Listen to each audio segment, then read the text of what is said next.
Na visita a Marta e Maria, no capítulo 10 de Lucas, nós vimos a importância de estar sempre próximo de Jesus, ouvindo a sua palavra. O capítulo 11 começa mostrando como devemos imitá-lo. Um discípulo vê Jesus orando e sente que deve fazer o mesmo. Senhor, ensina-nos a orar, pede ele a Jesus. Ele talvez ainda não esteja ciente de estar diante do próprio Filho de Deus, o Criador do universo, e que o seu pedido é o mesmo que uma oração. Ele é logo atendido.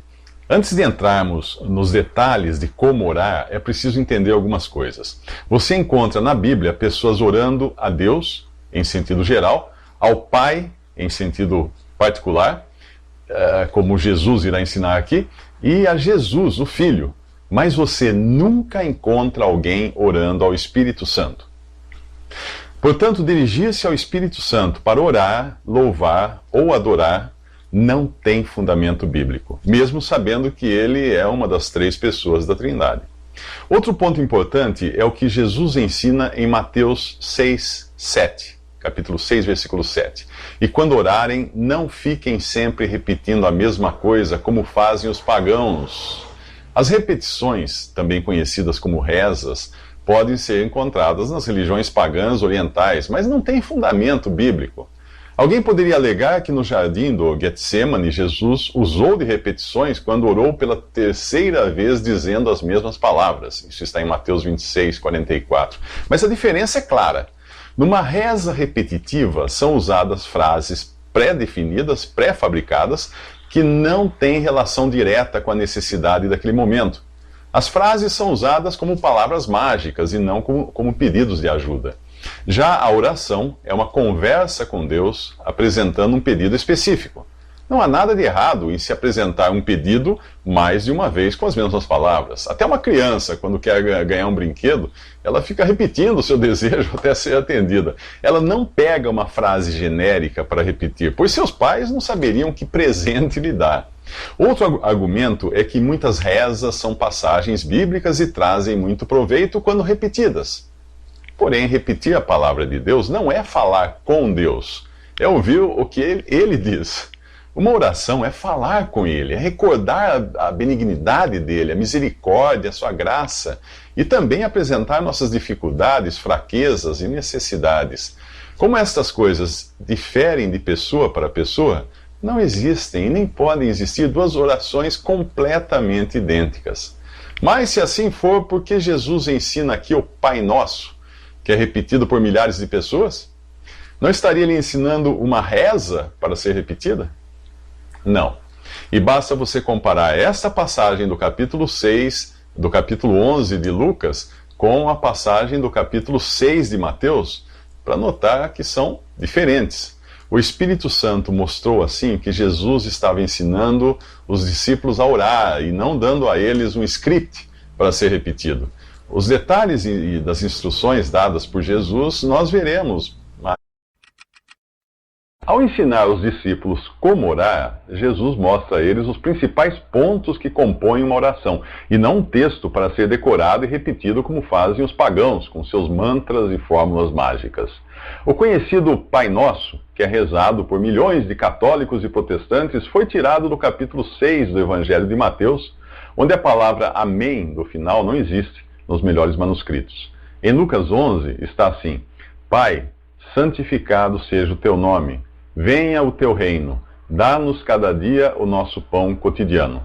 Perdoa-nos os nossos pecados, pois também perdoamos a todos os que nos devem. E não nos deixes cair em tentação. Isso está em Lucas 11, de 2 ao 4.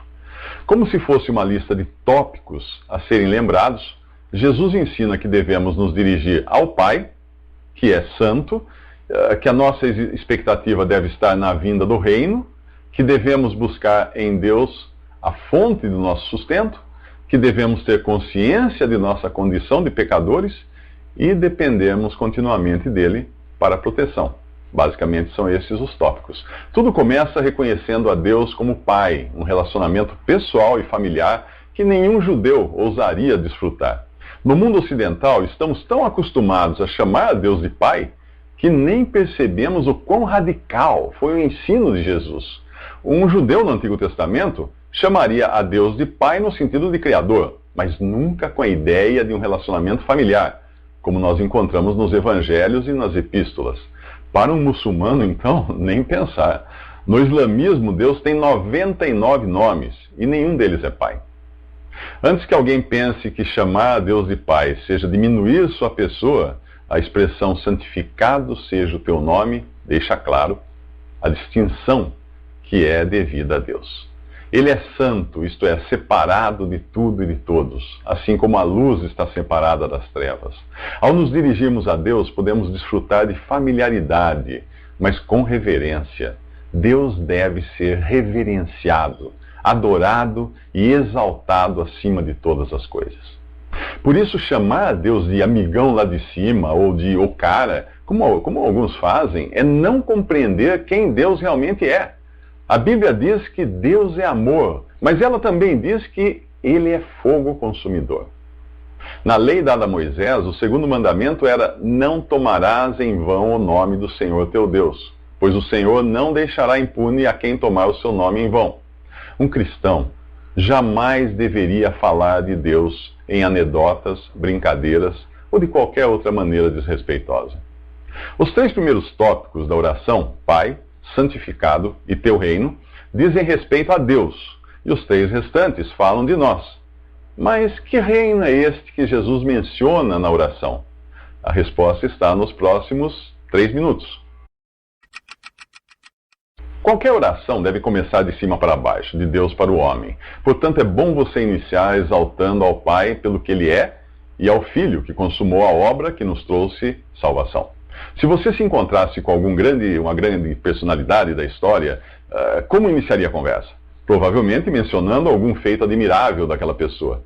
Faça o mesmo quando falar com o Pai. Diga a Ele o quanto significou para você o fato de ter enviado seu Filho ao mundo para morrer. Muitos acreditam que a expressão venha o teu reino aqui esteja se referindo ao reino milenar de Cristo neste mundo, mas não é assim. O que costumamos chamar de milênio ou reino de 1000 anos de Jesus é um estado intermediário e não o final da história. É o reino do Filho do Homem, não o reino do Pai, do qual Jesus fala na oração ao dizer, o teu reino. No milênio ainda haverá mortes e no fim uma guerra de grandes proporções. Veja esta passagem de 1 Coríntios capítulo 15. Então virá o fim quando ele, Jesus, entregar o reino a Deus, o Pai, depois de ter destruído todo domínio, autoridade e poder.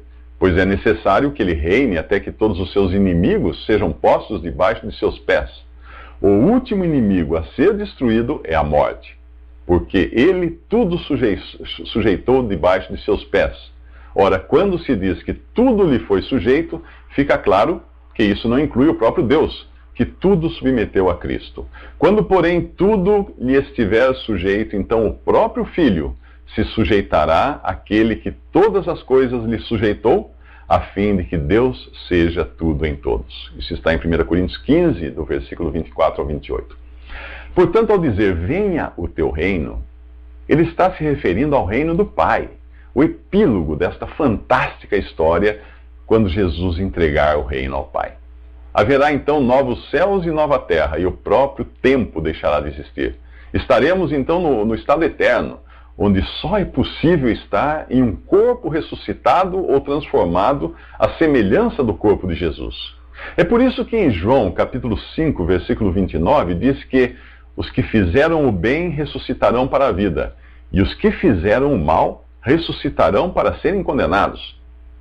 Todos estarão ressuscitados no final. A expressão fizeram o bem não significa que a salvação seja por obras, mas que as obras são o resultado de uma salvação. Como numa contabilidade, o que é mencionado no final são os resultados, não a operação que levou até eles. Os salvos que viverem na terra durante o milênio ressuscitarão e habitarão na nova terra. Os salvos pertencentes à igreja e muitos outros já terão sido ressuscitados naquele momento ou transformados para habitarem nos céus. Só então será feita a vontade do Pai, assim na terra como no céu. Uma aspiração que você encontra na versão desta mesma oração, mas lá em Mateus capítulo 6, versículo 10. E nos próximos 3 minutos saiba de onde vem o poder e a capacidade para a oração. Como nós já aprendemos, a oração deve começar com expressões de exaltação e gratidão a Deus, para só então depois falar das nossas necessidades. É preciso também lembrar o caráter dispensacional da oração ensinada por Jesus. Ela foi dada numa época quando a igreja ainda não existia, e o Espírito Santo estava com os discípulos, mas não habitava neles. No Evangelho de João, Jesus lhes diz: o Espírito da verdade vive com vocês e estará no futuro em vocês. João capítulo 14, versículo 17.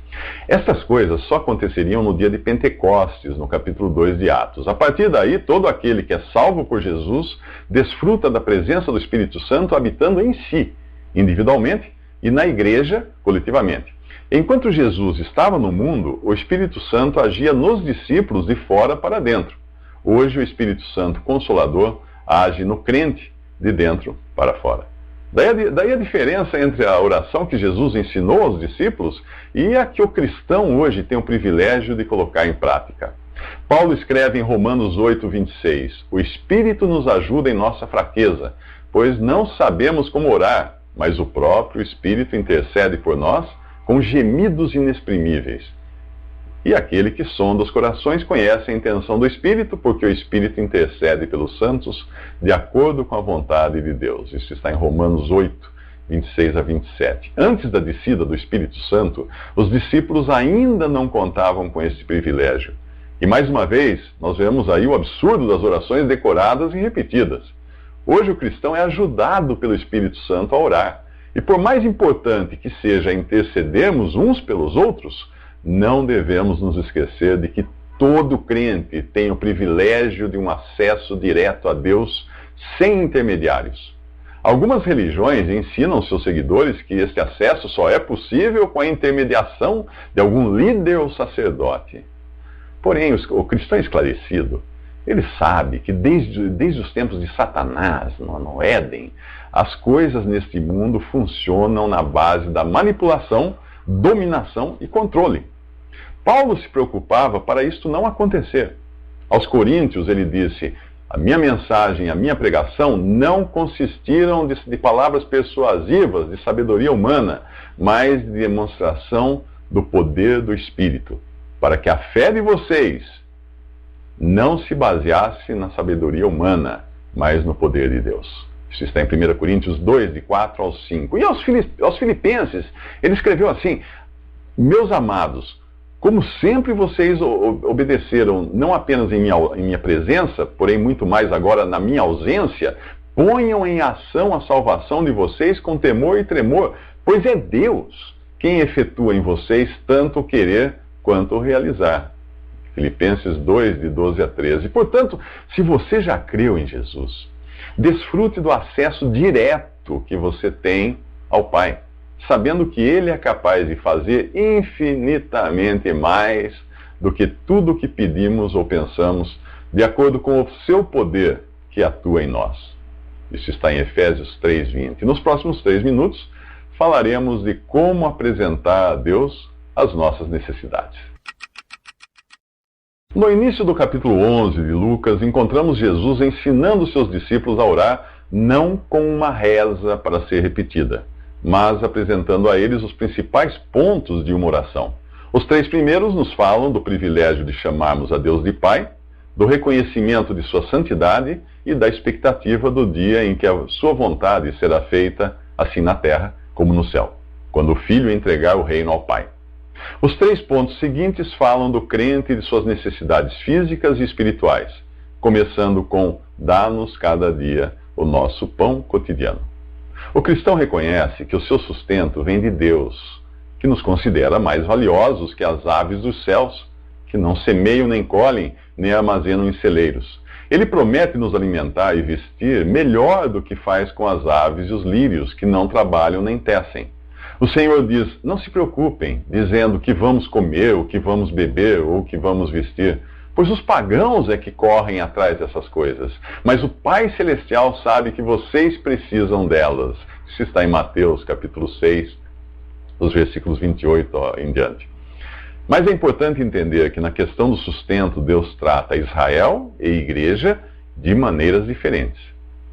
A Israel, Deus prometeu prosperidade material na terra, pois é o povo terreno de Deus.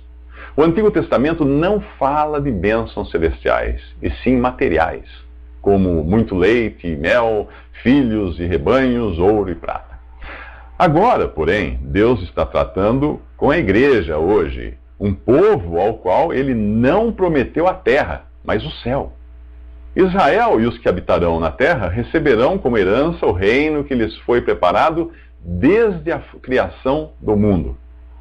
Mateus 25, 34. A igreja, o Deus e Pai de nosso Senhor Jesus Cristo, nos abençoou com todas as bênçãos espirituais nas regiões celestiais em Cristo, porque Deus nos escolheu nele antes da criação do mundo, para habitarmos no céu. Isso está em Efésios capítulo 1, versículo 3 em diante. Aos cristãos, a palavra de Deus não promete prosperidade material nesse mundo, nessa terra. Porém, ela diz: nada trouxemos para este mundo, e dele nada podemos levar. Por isso, tendo o que comer e com que vestir-nos, estejamos com isso satisfeitos. Os que querem ficar ricos caem em tentação, em armadilhas e em muitos desejos descontrolados e nocivos, que levam os homens a mergulharem na ruína e na destruição, porque o amor ao dinheiro é a raiz de todos os males. 1 Timóteo 6, de 7 ao 9. Portanto, não vá na conversa desses pregadores que prometem riqueza e prosperidade. Paulo alertou que eles seriam egoístas, avarentos, presunçosos, arrogantes, mais amantes dos prazeres do que amigos de Deus. Você encontra a lista toda de adjetivos no capítulo 3 de 2 Timóteo.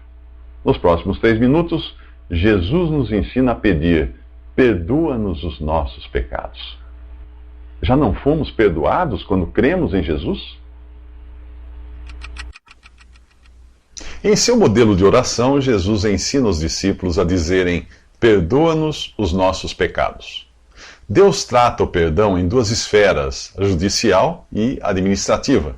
Do ponto de vista judicial, ao crer em Jesus como seu Salvador, você está de uma vez para sempre perdoado de todos os seus pecados, todos eles pagos na cruz. O sacrifício de Cristo não valeu apenas para os pecados passados, de antes de você crer, pois todos eles eram futuros quando Jesus morreu. Na cruz, os seus pecados foram pagos. Na sua conversão, eles foram perdoados. Se o sangue de Jesus só valesse para os pecados cometidos até o dia da sua conversão, você já teria perdido sua salvação. Pois se disser que nunca pecou desde então, você é um grande mentiroso. A primeira carta de João diz que se afirmarmos que estamos sem pecado, enganamo-nos a nós mesmos, e a verdade não está em nós. Se confessarmos os nossos pecados, ele é fiel e justo para perdoar os nossos pecados e nos purificar de toda injustiça. Se afirmarmos que não temos cometido pecado, fazemos de Deus um mentiroso, e a sua palavra não está em nós. Funciona assim: o perdão judicial você recebeu ao crer em Jesus, porque ele morreu por você, e a provisão para o perdão administrativo, para os seus pecados cometidos após a sua conversão, é garantida pelo mesmo sacrifício de Cristo. Nesse caso, Deus quer que você os confesse para restaurar a sua comunhão com o Pai. Mas veja se faz antes a lição de casa, pois a passagem não diz apenas perdoa-nos os nossos pecados, mas ela continua dizendo: pois também perdoamos a todos os que nos devem. Isso demonstra que o perdão buscado aqui é um perdão para a restauração de um relacionamento, como acontece também na esfera humana. Quando eu viajo a trabalho, eu recebo do meu cliente um voucher, uma espécie de vale, para eu usar nas despesas de alimentação, táxi, hotel. Tendo o voucher nas mãos, eu não preciso me preocupar em levar dinheiro para essas despesas, pois o pagamento está garantido. Mas a cada despesa eu preciso apresentar o voucher, para provar que os recursos já foram supridos. O sangue de Jesus é o voucher que garante não apenas o perdão judicial no momento da sua conversão, mas também o perdão administrativo no dia a dia, se eventualmente você pecar. A primeira carta de João diz: o sangue de Jesus, seu Filho, nos purifica de todo pecado. Escrevo-lhes estas coisas para que vocês não pequem. Se, porém, alguém pecar, temos um intercessor junto ao Pai, Jesus Cristo justo. Ele é a propiciação pelos nossos pecados. Isso está em 1 João capítulo 2, versículos 1 e 2. Nos próximos 3 minutos, a oração ensinada por Jesus fala de nossa necessidade de pedir ao Pai por proteção na tentação. O último pedido da oração ensinada por Jesus é: não nos deixes cair em tentação. A palavra tentação aqui é no sentido de teste ou prova, como quando nós testamos os freios do carro antes de uma descida ou participamos de uma prova na escola. Repare que o pedido não é para não sermos tentados, mas para não cairmos ou falharmos no teste. Jó e Pedro foram testados assim e falharam, por confiarem em si mesmos. Jesus foi levado pelo Espírito ao deserto para ser testado pelo diabo e provou ser quem ele era, o Filho de Deus sem pecado e incapaz de pecar. Para o cristão é um privilégio passar por este tipo de tentação ou provação, pois quando Deus a permite, o objetivo é produzir algum resultado em nós. Veja o que diz Tiago no 1º capítulo de sua carta. Meus irmãos, considerem motivo de grande alegria o fato de passarem por diversas provações, pois vocês sabem que a prova da sua fé produz perseverança. Pedro, o mesmo que foi reprovado, escreveu mais tarde exortando os cristãos a se alegrarem naquilo que receberam em Cristo, ainda que no momento presente e por um pouco de tempo fossem entristecidos por todo tipo de provação. Ele explica a razão desses testes ou provas que Deus permite, para que fique comprovado que a fé que vocês têm, muito mais valiosa do que o ouro que perece, mesmo que refinado pelo fogo, é genuína e resultará em louvor, glória e honra quando Jesus Cristo for revelado. Mesmo assim, devemos rogar ao Pai que não nos deixe tirar 0 nas provas e que Ele possa transformar essas experiências amargas em benefício para nossas almas e em louvor para a glória de Deus. O Senhor Jesus podia muito bem ficar no deserto 40 dias sem comer e beber, sendo testado pelo diabo, por ser o Filho de Deus e, ao mesmo tempo, Deus e homem. Se ele, que nunca falhou e nem poderia falhar em razão de sua natureza divina, andou aqui em total dependência do Pai, quanto mais nós devemos imitá-lo, buscando em Deus a capacidade para tirarmos boas notas das provas pelas quais devemos passar. Este é um modelo perfeito de oração, pois cobre tudo. Primeiro nós vimos os pontos relacionados a Deus, como o privilégio de chamá-lo de Pai, o reconhecimento de sua glória e santidade, por ele ser quem ele é, e a expectativa dos novos céus e nova terra no final da história. Depois falamos de nossas necessidades físicas e espirituais ao pedirmos pelo pão cotidiano, e não mensal ou anual. Ao reconhecermos também quem é a fonte de nosso perdão e, finalmente, buscarmos em Deus a capacidade para não falharmos nos testes ou provações. Mas volto a lembrar que este modelo de oração foi dado antes que os discípulos tivessem recebido o Espírito Santo e desfrutassem da certeza do perdão de seus pecados. Nos próximos 3 minutos daremos uma olhada por sobre o ombro de um servo de Deus para ver o que estava anotado em sua Bíblia. John Nelson Darby viveu na Grã-Bretanha no século XIX e ficou conhecido pela autoria de dezenas de livros e hinos e de uma excelente tradução da Bíblia a partir do grego e hebraico. Curiosamente, um dos textos que ele mais ajudou a divulgar nem era de sua autoria, mas de autor desconhecido. Foi descoberto após a sua morte, anotado em sua Bíblia, como se fosse uma carta recebida de Deus, e nos ajuda a entender que Deus sempre responde nossas orações. Porém, a resposta pode ser sim, não ou espere. O texto diz assim: os desapontamentos da vida são, na realidade, apenas determinações do meu amor. Hoje tenho uma mensagem para você, meu filho. Vou segredá-la suavemente ao seu ouvido, para que quando surgirem as nuvens, que são um prenúncio de tempestade, elas sejam douradas de glória, e para que os espinhos nos quais você talvez tenha que pisar se quebrem. A mensagem é curta, uma simples frase, mas deixe que ela penetre no fundo do seu coração e sirva para você como um travesseiro onde possa descansar a sua cabeça fatigada. A frase é: fui eu que fiz isso. Está em 1 Reis 12:24. Você já parou para pensar que tudo o que lhe diz respeito também diz respeito a mim? Porque aquele que tocar em você, toca na menina dos meus olhos. Você é precioso para mim. E é por isso que eu me interesso especialmente por seu crescimento espiritual. Quando a tentação o assalta e o inimigo chega como uma inundação, eu quero que saiba que fui eu que fiz isso. Eu sou o Deus das circunstâncias. Você não foi colocado onde está por acaso, mas porque é o lugar que escolhi para você. Você não orou pedindo para ser humilde? Pois fique sabendo que o lugar onde está é o único onde poderá aprender muito bem esta lição de humildade. É por meio de tudo e de todos ao seu redor que a minha vontade se cumprirá em você. Você tem dificuldades financeiras? Está difícil viver com o que ganha? Fui eu que fiz isso. Pois eu sou o dono de todas as coisas. Quero que receba tudo de mim e dependa exclusivamente de mim. Minhas riquezas são ilimitadas. Prove-me, para que não se diga a seu respeito que não creu no Senhor seu Deus. Você está passando pela noite escura da aflição? Fui eu que fiz isso. Eu sou o homem de dores, experimentado em trabalhos. Deixei que você ficasse sem qualquer auxílio humano, para que se voltasse para mim para encontrar consolação eterna.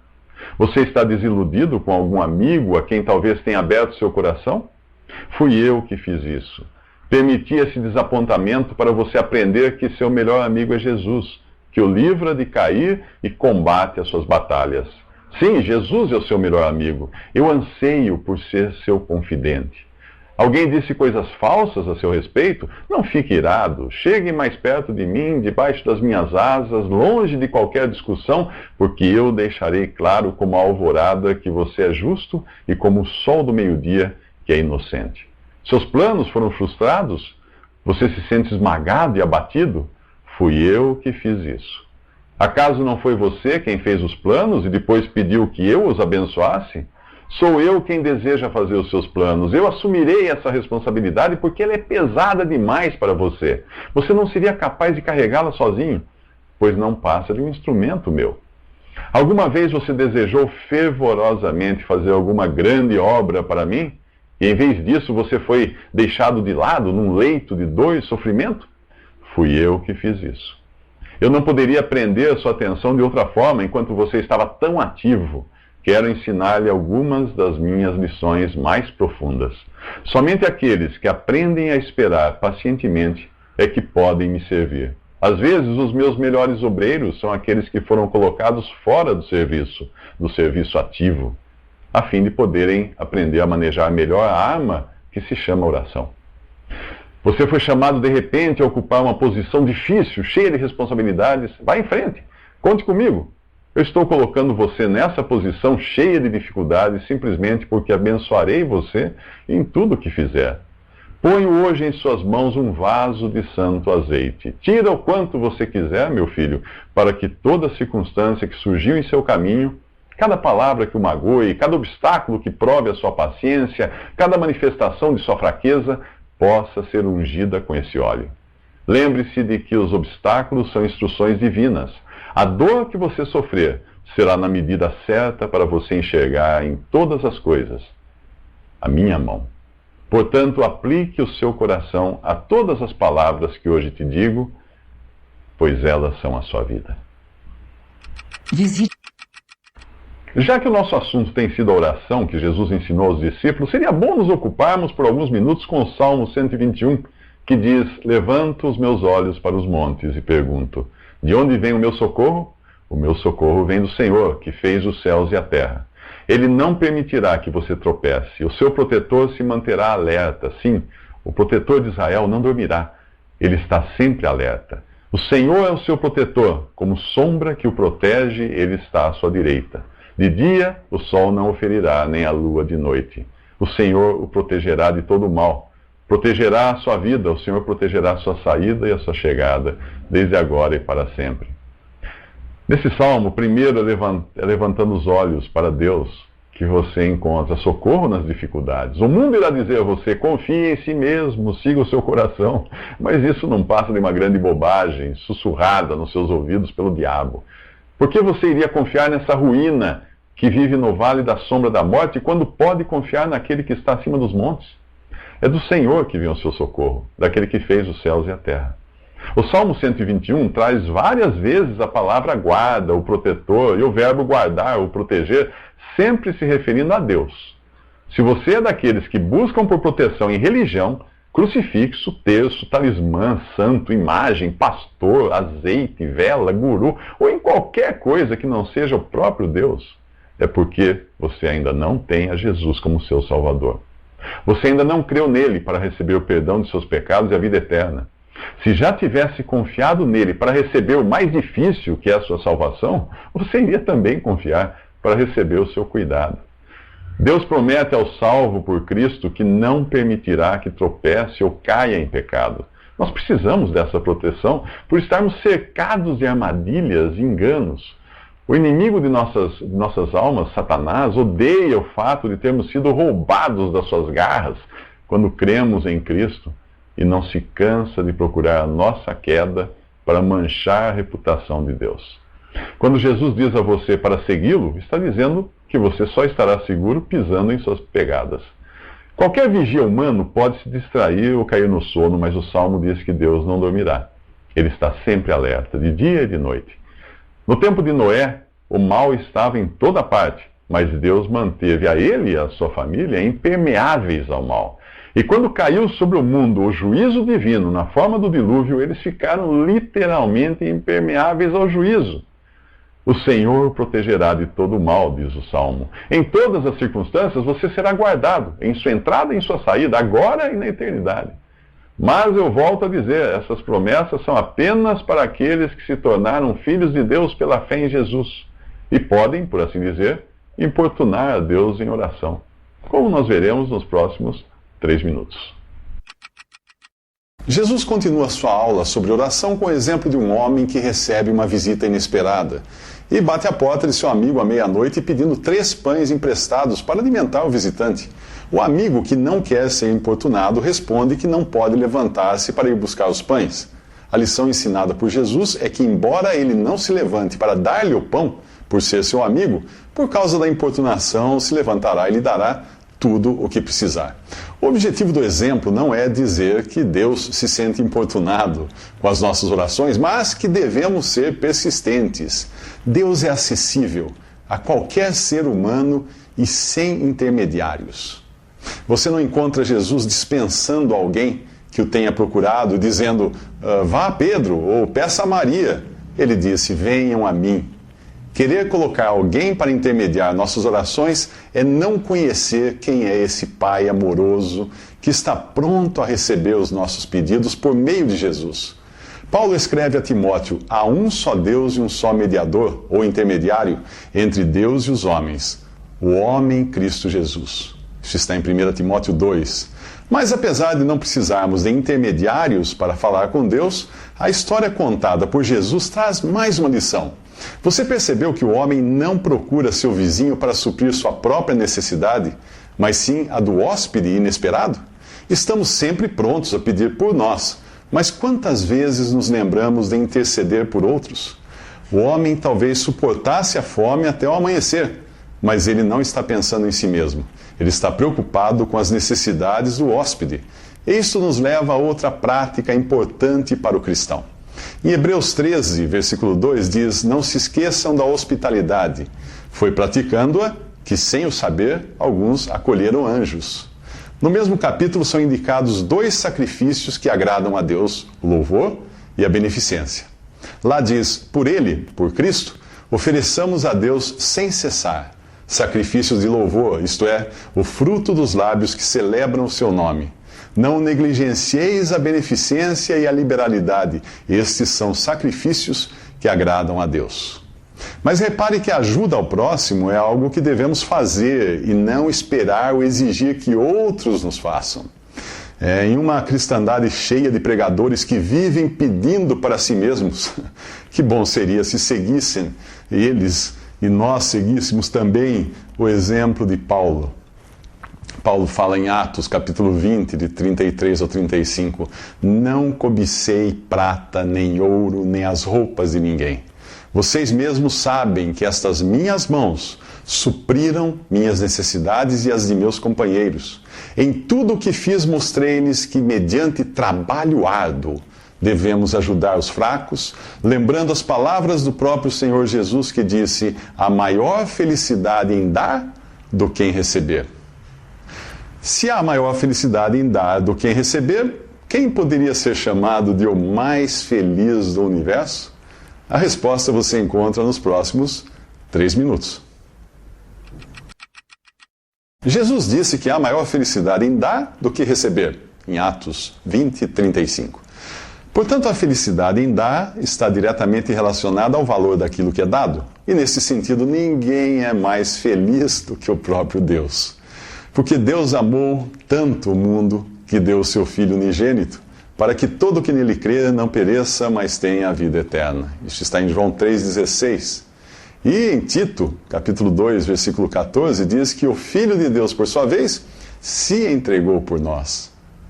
E deu a sua vida por nós. Isso está em 1 João 3,16. Portanto, Deus nos deu a vida eterna. E esta vida está em seu Filho. 1 João 5,11. Se a alegria de Deus está em dar, como você ousa querer privá-lo dessa alegria ao tentar fazer algo para merecer a salvação que é de graça? Deus não pediu nada em troca. Será que você já se deu conta de que todas as vezes que na Bíblia aparece a palavra graça, está falando de algo que só podemos receber de graça? Esta é a condição. O apóstolo Paulo explica em Romanos 11,6 que se é pela graça, já não é mais pelas obras. Se fosse, a graça não seria graça. Alguns cristãos deturpam tanto a palavra graça que a transformam em sinônimo de pertencer a uma denominação religiosa ou de viver segundo uma lista de regras. Dificilmente encontraremos um exemplo melhor de graça do que aquele demonstrado na cruz para um ladrão.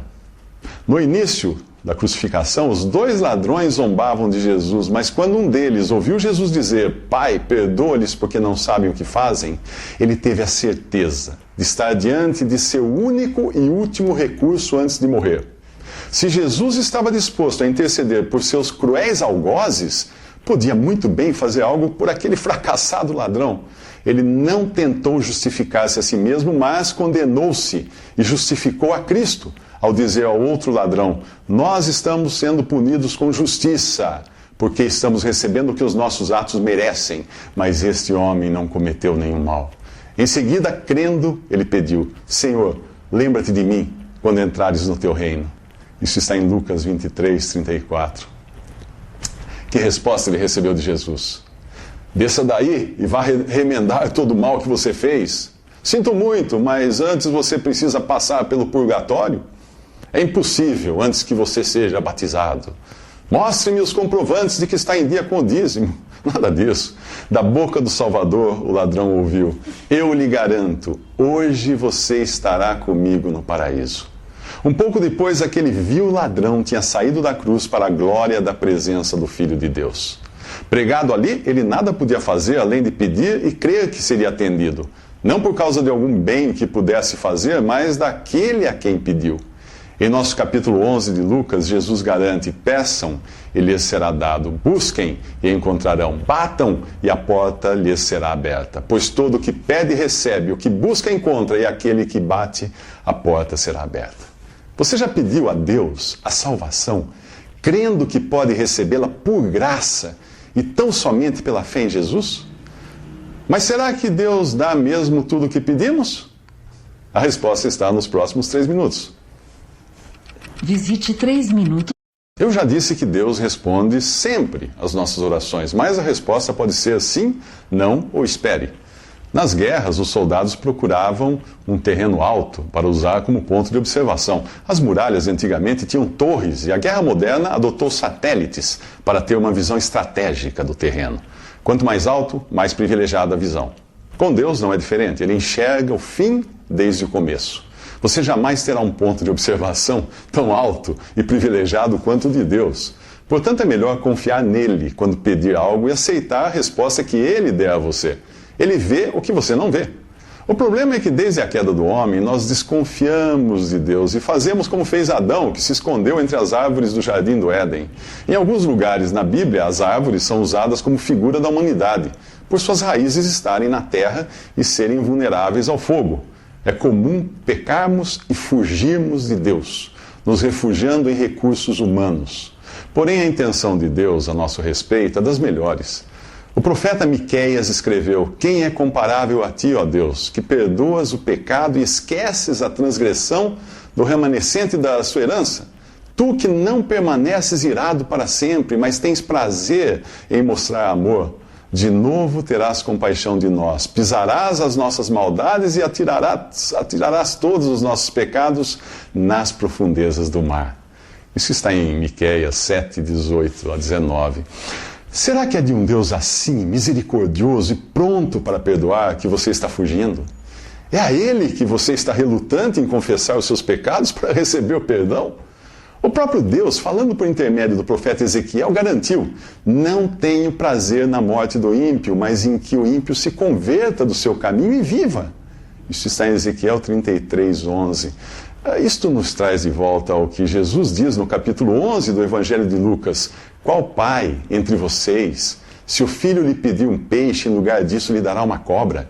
Ou se pedir um ovo, lhe dará um escorpião? Se vocês, apesar de serem maus, sabem dar boas coisas aos seus filhos, quanto mais o Pai que está no céu dará o Espírito Santo a quem o pedir. Davi sabia muito bem o que era cair, confessar o pecado e ser restaurado. No Salmo 86 ele diz: inclina os teus ouvidos, ó Senhor, e responde-me, pois sou pobre e necessitado.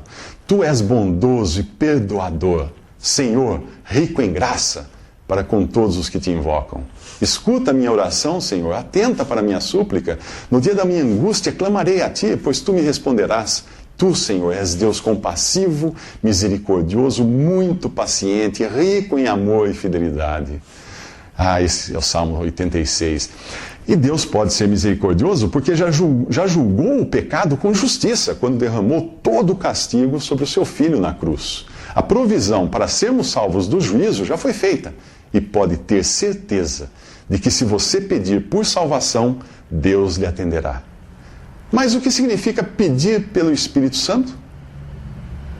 Veremos isso nos próximos 3 minutos. No versículo 13 de Lucas 11, Jesus diz: se vocês, apesar de serem maus, sabem dar boas coisas aos seus filhos, quanto mais o Pai que está no céu dará o Espírito Santo a quem o pedir. Para entendermos o que significa pedir o Espírito Santo, precisamos antes entender um princípio fundamental de interpretação bíblica. O fato de Deus dizer algo em sua palavra nem sempre significa que esteja dizendo a você. Se você costuma abrir a Bíblia a esmo e acha que o primeiro versículo que vê é uma ordem direta de Deus para você, cuidado. Cuidado para não fazer bobagem. Quando a passagem disser assim: Judas foi e enforcou-se. Isso está em Mateus 27, 5. Existem passagens que são ditas a Israel e existe a doutrina dos apóstolos dada à igreja, nas epístolas. Há ordens dadas no Antigo Testamento para determinadas pessoas que hoje nos servem de alento, mas que não foram dirigidas diretamente a nós. Existem também experiências pessoais de servos de Deus que nada têm a ver conosco. Portanto, quando ler algo, pergunte: a quem Deus disse? Quando Deus disse? Em que circunstâncias? O que veio antes? O que veio depois? Se aplicarmos este princípio aqui, veremos que Jesus está dizendo isto aos discípulos que ainda não têm o Espírito Santo habitando neles. Em João 7,39 diz que até então o Espírito ainda não tinha sido dado, pois Jesus ainda não fora glorificado. Portanto, temos aqui um grupo de pessoas que, apesar de terem o Espírito Santo com eles, ainda não desfrutam do Espírito Santo habitando neles. É normal que Jesus lhe dissesse, então, para pedir o Espírito Santo, o que eles efetivamente passariam a fazer até o dia de Pentecostes, quando o Espírito veio habitar neste mundo, no crente individualmente e na igreja coletivamente. Logo após a ressurreição, Jesus diria aos discípulos em Lucas 24, 49, eu lhes envio a promessa de meu Pai, mas fiquem na cidade até serem revestidos do poder do alto. E minutos antes de sua ascensão aos céus, ele prometeria, em Atos 1:8, vocês receberão poder quando o Espírito Santo descer sobre vocês. Então, no capítulo 2 de Atos, nós lemos que chegando o dia de Pentecoste, estavam reunidos num só lugar, todos eles, e de repente veio do céu um som, como de um vento muito forte, e encheu toda a casa na qual estavam assentados. E viram o que parecia línguas de fogo, que se separaram e pousaram sobre cada um deles. Todos ficaram cheios do Espírito Santo e começaram a falar noutras línguas, conforme o Espírito os capacitava. Isso está em Atos capítulo 2, versículo 1 em diante. Ao fundar a igreja, Deus desfazia a confusão de línguas que começou em Babel, quando os homens quiseram construir uma torre que alcançasse o céu para perpetuarem o seu nome na terra. Em Atos 2, Deus estava formando o corpo de Cristo, um povo que, apesar das diferenças linguísticas, deveria se entender como se todos falassem o mesmo idioma. Só então aqueles discípulos receberiam o Espírito Santo para habitar neles. E hoje, quando é que alguém recebe o Espírito Santo? A resposta nós veremos nos próximos 3 minutos. A passagem em Efésios 1, versículo 3, é categórica. Quando vocês ouviram e creram na palavra da verdade, o evangelho que os salvou, vocês foram selados com o Espírito Santo da promessa, que é a garantia da nossa herança, até a redenção daqueles que pertencem a Deus para o louvor da sua glória. Hoje, uma pessoa convertida a Cristo não precisa pedir pelo Espírito Santo, pois a sua vinda para habitar no novo convertido é automática. Em Efésios, Deus enxerga o cristão com tudo resolvido. No capítulo 1, ele foi abençoado com todas as bênçãos espirituais nas regiões celestiais em Cristo, foi escolhido em Cristo antes da fundação do mundo para ser santo e irrepreensível, foi predestinado para ser filho por adoção, já possui a redenção por meio do sangue e o perdão dos pecados, tem revelado para si o mistério da vontade de Deus e foi selado com o Espírito Santo depois de ouvir e crer na palavra da verdade. O capítulo 2 de Efésios continua explicando que o crente tem vida juntamente com Cristo, está ressuscitado com Cristo e assentado nas regiões celestiais, foi salvo pela graça por meio da fé, tem acesso ao Pai, é membro da família de Deus e é morada do Espírito Santo, coletiva e individualmente. Já que o crente em Jesus possui não só o Espírito Santo, mas todo um pacote de benefícios e privilégios, não faria muito sentido ele orar por algo que já recebeu, não é mesmo? Além disso, em Romanos 8:9, diz que se alguém não tem o Espírito de Cristo, não pertence a Cristo. Isto mostra que, na atual dispensação, uma pessoa é considerada pronta para o céu depois que ouviu o Evangelho, creu em Jesus e foi selada com o Espírito Santo. Mas quando analisamos outras passagens dos Evangelhos e das Epístolas, percebemos que a divisão no versículo 13 de Efésios não é sem um propósito. Ali diz que ouviram, creram e foram selados, indicando assim 3 momentos bem definidos da salvação, ainda que possam ocorrer simultaneamente. Essa é uma verdade pouco compreendida na cristandade, principalmente por aqueles que acreditam ser possível ao homem crer em Cristo sem um empurrão de Deus. Para que alguém creia em Cristo, é preciso que antes tenha recebido vida espiritual, vinda de Deus. Quem está espiritualmente morto não sente o peso de seus pecados e não tem qualquer motivação para buscar a Deus. É isto que Jesus chama de nascer de novo em sua conversa com Nicodemos no capítulo 3 de João. O novo nascimento se dá quando o Espírito de Deus aplica a água da palavra de Deus em uma alma, gerando vida.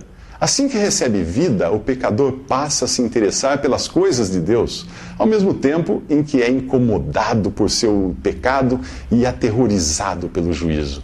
É este o estado de Cornélio, no capítulo 10 de Atos. Mas quem é Cornélio? É o que veremos nos próximos 3 minutos.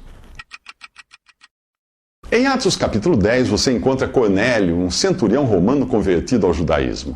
Mas ele não é um mero religioso e nem recebeu a palavra de Deus só intelectualmente, como os fariseus de outrora ou alguns teólogos atuais. A água da palavra de Deus foi aplicada em Cornélio pelo Espírito de Deus. Por isso ele possui vida espiritual. Cornélio é nascido de novo, porém não salvo. Mas como posso afirmar que ele é nascido de novo? Porque a nova vida que traz em si o leva a buscar a Deus e a fazer coisas que agradam a Deus. Veja o que diz Atos 10, de 1 a 4. Ele e toda a sua família Eram piedosos e tementes a Deus, davam muitas esmolas ao povo e oravam continuamente a Deus. Suas orações e esmolas subiram como oferta memorial diante de Deus. Agora compare isto com Romanos 3, de 10 a 11. Não há um justo, nenhum sequer. Não há ninguém que entenda, ninguém que busque a Deus. Não há ninguém que faça o bem. Percebe o contraste? Romanos fala de alguém em sua condição natural de pecador arruinado. Não entende, não busca a Deus e não faz o bem. Atos fala de alguém nascido de novo, com a nova vida que o Espírito de Deus injeta numa pessoa ao aplicar nela a palavra de Deus, mesmo que no caso de Cornélio tenha sido apenas o Antigo Testamento. Ele busca e teme a Deus e o bem que faz é reconhecido por Deus. Mesmo assim, Cornélio ainda não está salvo, pois precisa encontrar-se com Pedro para escutar as boas novas de salvação. Enquanto um anjo aparece a Cornélio exortando-o a ir se encontrar com Pedro, o Senhor prepara Pedro para encontrar-se com Cornélio. O livro de Atos descreve um momento de transição e Pedro ainda não sabe o que é o corpo de Cristo, a igreja, formada de judeus e gentios. Esta verdade só seria revelada a Paulo. Pedro é judeu e para um judeu os gentios são uma classe impura e inferior. Por isso o Senhor diz 3 vezes a Pedro: não chame impuro ao que Deus purificou. Isso está em Atos 10, 15. Agora Pedro está preparado, não só para pregar as boas novas do Evangelho ao gentio Cornélio, como também para reconhecer que Deus irá recebê-lo. E é o que acontece do versículo 34 ao 43 de Atos 10. No final da mensagem, Cornélio e os que o acompanham creem em Jesus depois de escutarem que ele morreu e ressuscitou, e que todo aquele que nele crê recebe o perdão dos pecados mediante o seu nome. Leia os versículos 42 e 43 de Atos 10 para você entender. E Pedro ainda está falando quando o Espírito Santo desce sobre os que ouvem a mensagem, demonstrando que não só creram, como foram ali selados com o Espírito Santo. Esta é a ordem: nascer de novo, crer em Jesus, ser selado com o Espírito Santo. Mas será que alguém pode parar na metade do processo? Não, porque Deus não faz nada pela metade. E a obra é de Deus, aquele que começou boa obra em vocês, vai completá-la até o dia de Cristo Jesus. Isso está prometido em Filipenses 1:6. E nos próximos 3 minutos voltaremos ao capítulo 11 de Lucas para encontrar Jesus expulsando um demônio.